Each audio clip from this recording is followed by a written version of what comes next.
Halo teman-teman, perkenalkan nama saya Yusya Otis Gultom dengan NIM A1E1222090. Baiklah, di sini saya akan menjelaskan secara tingkat secara tentang psikologi abnormal.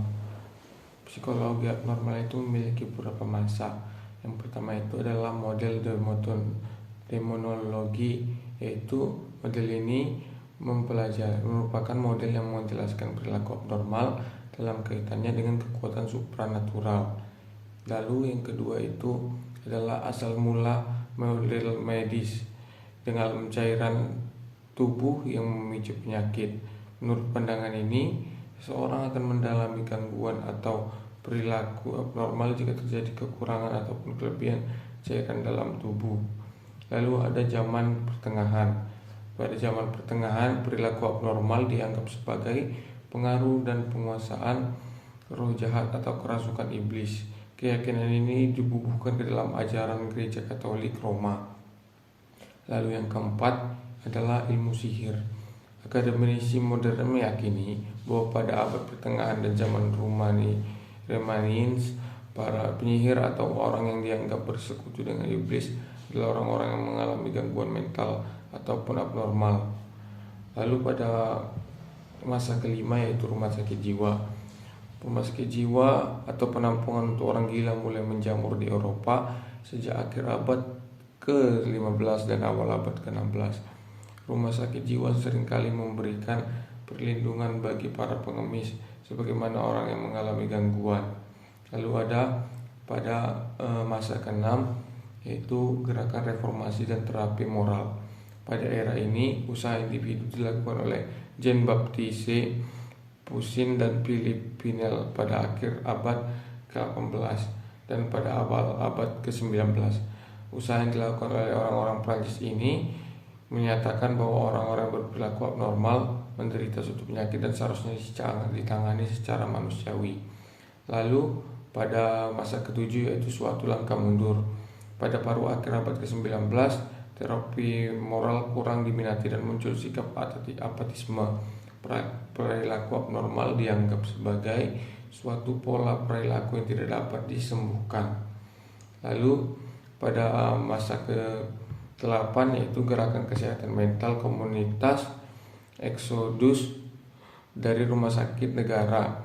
Sebagai respon terhadap meningkatnya permintaan mereformasi sistem kesehatan mental, Dewan Kongres pada tahun 1963 mendirikan sistem pusat kesehatan mental yang berskala nasional yang dimaksud untuk menawarkan alternatif lain dan pemeliharaan jangka panjang di institusi yang kondisinya menyedihkan.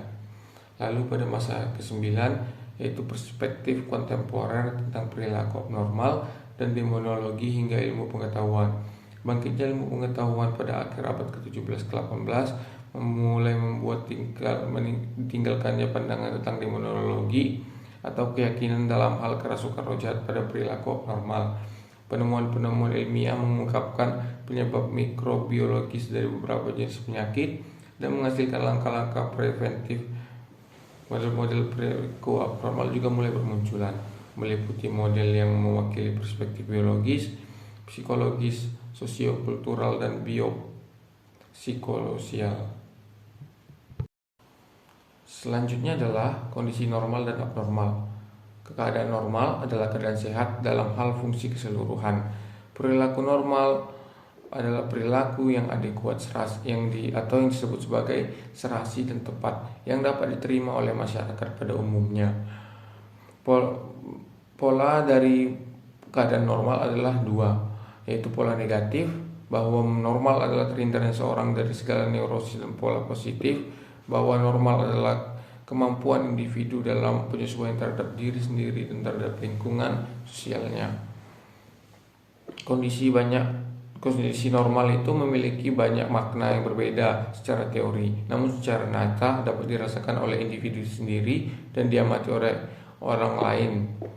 Sedangkan perilaku abnormal adalah sikap hidup yang sesuai dengan pola kelompok masyarakat tempat seseorang berada sehingga tercapainya suatu relasi interpersonal dan intersosial yang memuaskan. Perilaku abnormal merupakan tampilan dari kepribadian seorang, baik penampilan dari dalam maupun penampilan dari luar. Perilaku abnormal juga merupakan perilaku spesifik, fobia, atau pola-pola perilaku yang lebih mendalam, misalnya skizofren.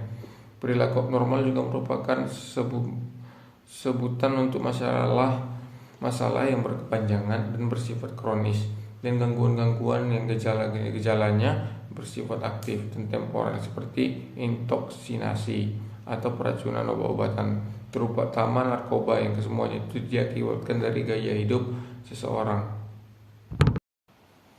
Ada beberapa faktor dalam kondisi normal dan abnormal, yaitu yang pertama faktor konstitusi atau dari dalam individu.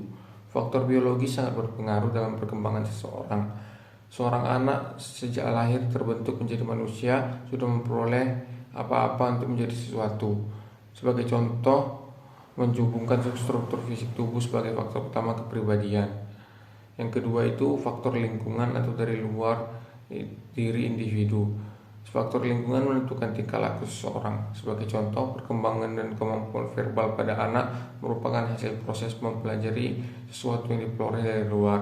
Ditemukan bahwa anak-anak yang hidup terpencil di tengah hutan yang tidak memperoleh rangsangan yang sesuai tidak dapat memperlihatkan tingkah laku yang wajar sesuai dengan hakikatnya sebagai manusia.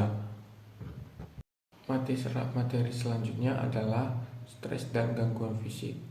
Stres adalah respon tubuh yang bersifat tidak spesifik terhadap setiap inputan atau beberapa beban atasnya.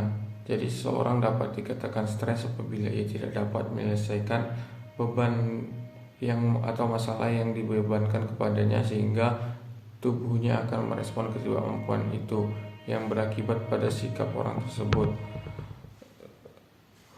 Sejalan dengan pendapat itu, stres dalam Kamus Besar Bahasa Indonesia diartikan sebagai gangguan atau kekacauan mental dan emosional yang disebabkan oleh faktor luar yang menyebabkan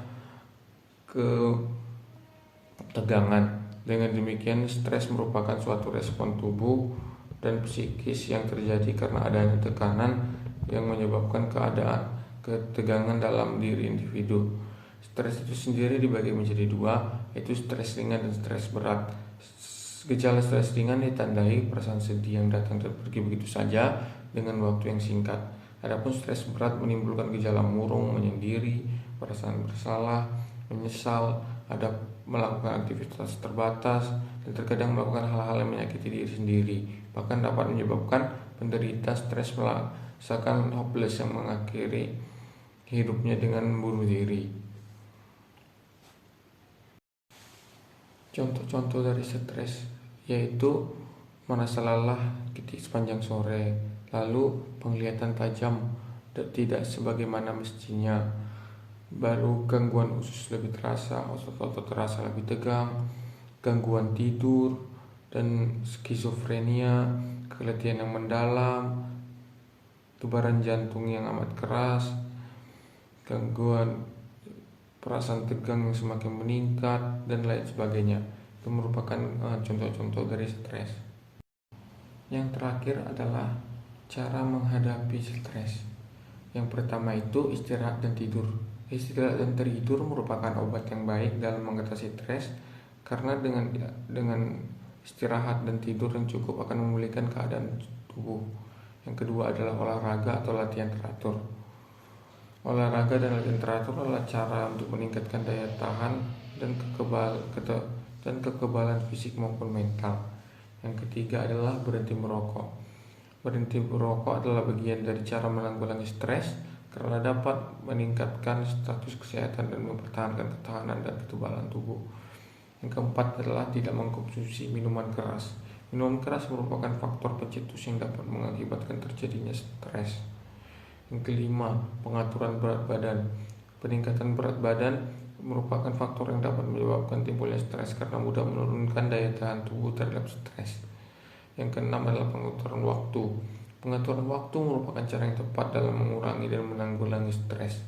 Dengan pengaturan waktu, segala pekerjaan yang dapat menimbulkan kelelahan fisik dapat dihindari. Yang ketujuh adalah terapi psikofarmaka.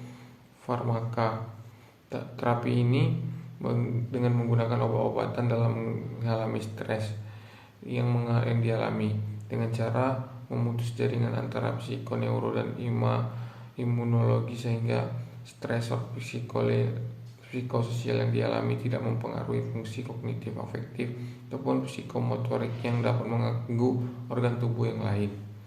Yang ke-8 adalah terapi somatik. Terapi ini hanya dilakukan pada gejala yang ditimbulkan akibat stres yang dialami, sehingga diharapkan tidak dapat mengganggu sistem tubuh lainnya. Sekian penyampaian materi dari saya. Jika ada kekurangan dan kesalahan dalam kata-kata saya mohon maaf. Video ini saya tutup. Terima kasih.